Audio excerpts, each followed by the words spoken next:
starting experience. Yeah, so it'll be good. It's going to be exciting. And I think that's probably obviously one of the most important pieces, obviously, to the offense and kind of the direction we're going is obviously the guys up front. And the great thing about it is yes, we had a lot of those guys out during spring and kind of some minor things, and just we wanted to kind of keep them fresh and get them healed up and ready for the season. But the positive of that is all the guys behind them, all those backups, those what you call 2s or 3s, they got invaluable reps. They got reps they never would have gotten if those guys weren't out. So getting those guys back healthy, having the 2s and 3s get that experience and getting those reps, and then kind of collectively putting that group together when they all come back, it's going to be exciting. I think it could really be a strong group for us up front, especially as they gain that chemistry and working together from game 1 to game 2 to game 6. And as the season goes on, it can be a lot of fun to watch. Coach Bill Cameron with the Drive on ESPN 106.7. Talk about receivers. You've got a lot more numbers now than you had in the spring. Just how long do you expect it to be before things start shaking out as far as the depth chart? Yeah, it's that'd be a group that, like you said, there's a lot of new faces and a lot of turnover at that position over this last year. We have 5 new guys.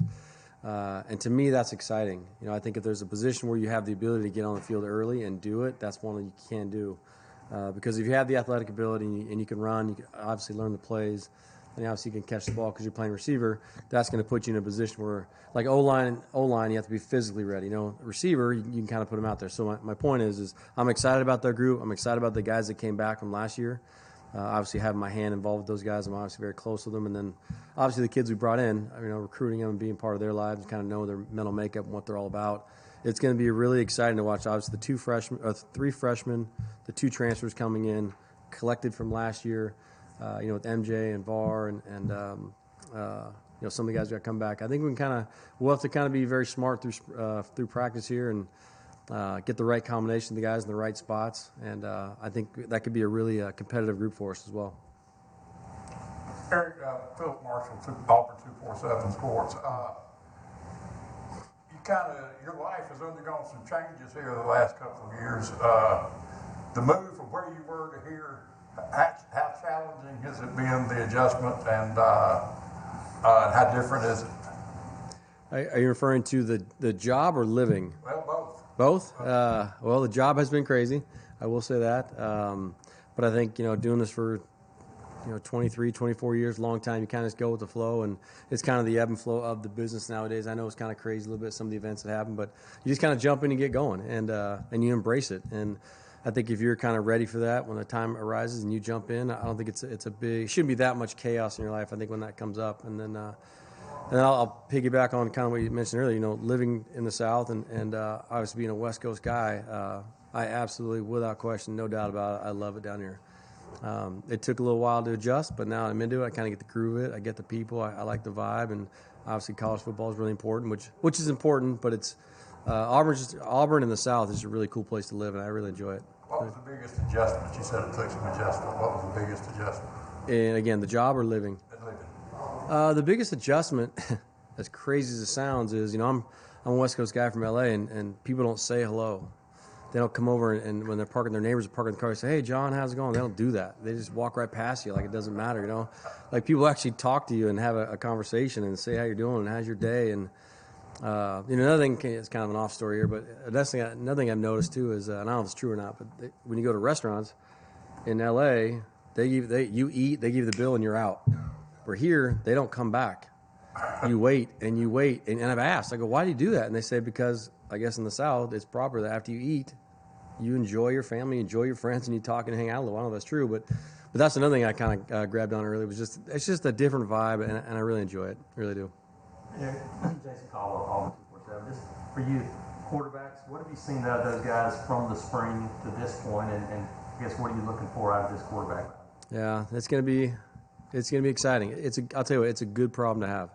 Because the flip side is you could have one guy or a freshman, and you have to kind of, oh boy, I hope we get this guy ready. Well, now you got 3, 4 guys that really have ability, and a couple of these guys have some experience. Obviously, one's got SEC experience, or 2 of them, excuse me. And so you have a good collection of groups. So it's going to be fun to kind of watch these guys compete through camp. And I've told them over the last couple of weeks that this competition it's not going to be come in day 1 and get in the groove, and then day 2 feel a little better, and then day 3 you're rolling. this competition is starting from practice number one. From when we start day one, you walk on that field, you are competing because camp is shorter. You know, it's a week and a half, so we don't have time to kind of ease into it. So I said right from day one where to go, and I am truly. I know some people say it's a problem or it's a big question mark. That's a good question mark, and obviously you'd like to have a 3-year starter, but we don't. But we have some really good talent, some really good kids that can play the position and have the ability to do it. So it's going to be fun. What have you seen from those guys picking up off of spring? I guess, this is the time you've had with them this summer. Yeah, I think the big thing is just the overall knowledge of the offense and understanding. We always talk about every coach in America is going to tell you what to do and how to do it. Everyone. What kind of makes you elite, kind of gets you to the next level, is understanding the why. Why are things happening? Why am I doing this? Why is the defender doing this? And I think they're picking that up. They're now getting that grasp of, hey, I'm running this play to affect this safety, and this is why I'm going to go here with the ball. I think that's really important. That's where you kind of become a good player to a great player to elite players, understanding that just the complexity of what you're trying to do and why you're doing it. And I think they've all done a really good job. I really do. It's and again, they'll grow even more because, again, they're still young. So we have all the transfers and TJ and all these guys, but they're still young. They still have to get some experience, which they will, and I'm excited to see. Brian Stoltz, Auburn Sports Rivals. How much are you going to throw early on at Damari as far as plays and stuff like that?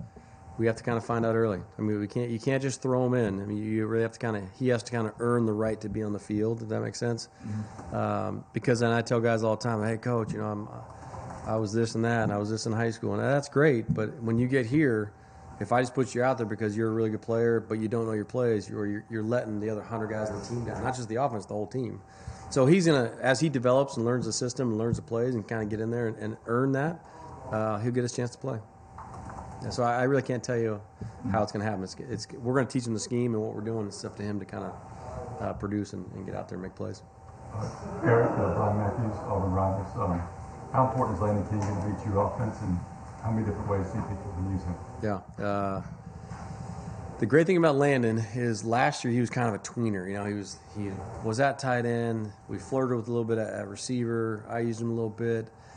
He was kind of that limbo, not really knowing. I think now that he's kind of made that, he's crossed that bridge. Like, you know what? I'm doing this receiver thing. We'll be able to use him a lot in a variety of ways. We can create mismatches because he is so tall, so athletic. He can run. He's got good hands. We have got to be able to move him around and play, different spots to create those mismatches. Like I'll give you one. Like if we're in a game and they're going to put a nickel on a slot receiver, we'll insert him because he's bigger, faster, stronger, run, be physical, and a smaller DB type body type, right?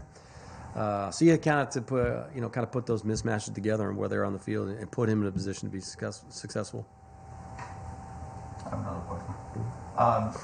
Going off Philip's question, how more comfortable are you this season compared to last year as a coaching staff? As a staff? Yeah. It's really good. I think we've grown a lot, 'cause especially on offense. Offense we only had Ike Hilliard's obviously the only new one. Everybody else is still the same, so the continuity is still there. And I will say, Ike has got so much experience at so many places. He stepped right in and picked up the offense, and so I think kind of keeping that continuity, kind of keeping that just that professional vibe and how we work and how we operate, kind of understand each other. It's really kind of moving forward, which is good. Coach Dan Peck, ESPN 106.7. What's the significance of John Samuel Shanker deciding to come back for another year, and how do you plan to use such a deep group of tight ends? Yeah. You love Shank's, ability to really run route. He's so athletic. Obviously being a baseball player and a really good one. Obviously a really good football player as well. He has the athletic ability where he can run and he can create mismatch with linebackers like we talked about earlier at some other positions. But and he's so smart. He has that kind of professional mentality to him because he is older. So we'll be able to use him in a lot of different ways as well because, again, he's not your big, Y type. He's more that kind of offset tight end or an H tight end, so he's athletic and can run, but he can also get in there and block too. So he's very versatile and we'll have to use him in the right spots. Eric, we've heard a lot about Coy Moore this offseason, just from these guys and Carson talked about it a lot of media days. What was it for you in terms of y'all looking after him, going after him in the portal? What was it about his game that you guys wanted to bring in and thought could help the receiver room? It was a need, really. It was a need of the position, so that's the porter has now provided for us. And I think he has that SEC experience, being in a program like he was at. And, not that he played a lot. I mean, and he did play, but not a lot of numbers. It's more about just how to prepare, how to practice, what it takes at this level to prepare week in and week out against the players we're playing against. He has that edge already. Like, if you take a young freshman, it's going to take him a while to kind of adapt to that. Where Coy's already above the curve in that regard because he's already done it. So now it's just basically, get him to learn the offense, learn the scheme, and put him in the right spots, and then let him go play. But I'm excited about him because he does have that experience, and we need that experience in that group, and I think he'll provide that for us.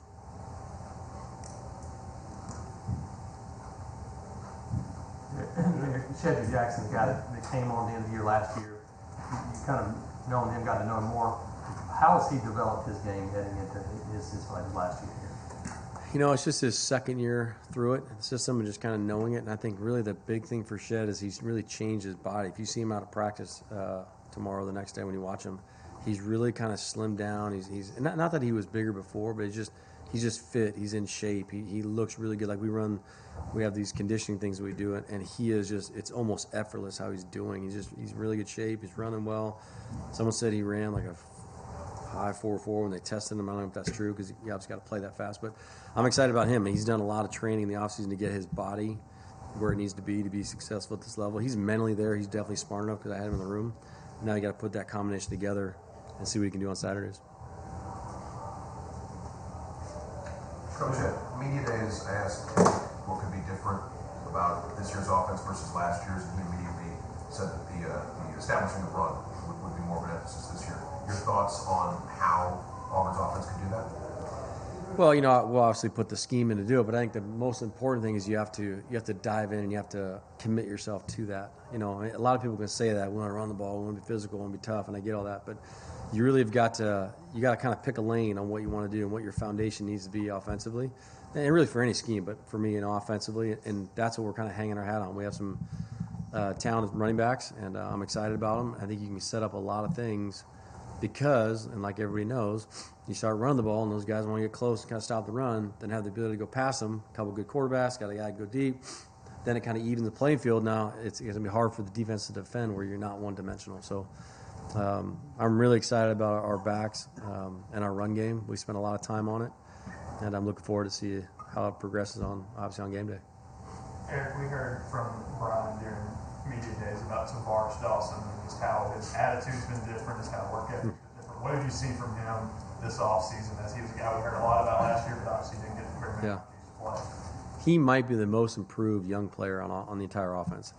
Last year when I had him, he was always fun and had a good smile, and he was great. And then about, mid-season or maybe, at some point mid-season, he was kind of getting down, and he was always down and kind of not pouting, but just kind of down. So one day, hey man, are you all right? And what happened was he thought he was going to come here and start and play right now, and then it didn't work out, so he got kind of down the tank. Once we talked and we had the conversation, hey, it's okay, you're going to learn, you get bigger, you get stronger, get faster, and you'll be fine down the road. Boom, instantly, the next day, smile on his face, rolling. And I'm telling you, ever since he made that decision, he's just been getting better and better and better. He grew probably the most in spring. In summer, he had a great summer, and he's taken a better approach to where when he first got here, he was so much faster and athletic than everybody. He could just beat people. But now he's starting to study the game, so I can take my athletic ability and use that at the receiver position. I think it's going to be fun to kind of watch him progress, see where he kind of goes, because he has the ability. Is he one of those guys, you're looking for playmaking is such an important deal at wide receiver. Yeah. Those guys, is he one of those guys that can bring some of that to your group? Absolutely, 100%. Because he has good hands and he can track the ball. So, like I said, I'm excited. And we have to be creative in how we use them. Really, we do. But we'll find ways. Anything else? All right. Thanks, Coach. Awesome. Thank you, guys. Appreciate it. Yep.